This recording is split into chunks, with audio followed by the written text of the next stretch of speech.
I am Aisali and you are watching Sayeban News HD. Now we add news.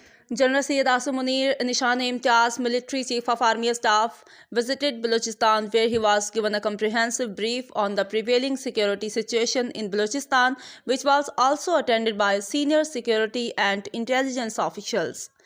Chief of Army Staff, Governor and CM Balochistan offered funeral prayers of the Shaheeds and also visited the injured soldiers in the Combined Military Hospital, Quetta, and appreciated their unwavering commitment to defending the country at all costs.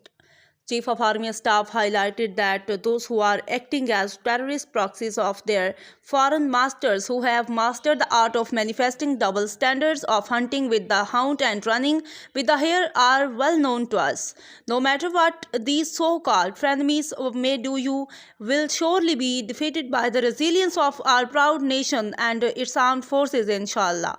For the defense of our motherland and its people, we will definitely retaliate and hunt you down whenever required and wherever you may be. Chief of Army Staff also appreciated the efforts of the valiant officers and soldiers of Army, Frontier Corps and law enforcement agencies for their courage and determination towards fighting terrorism.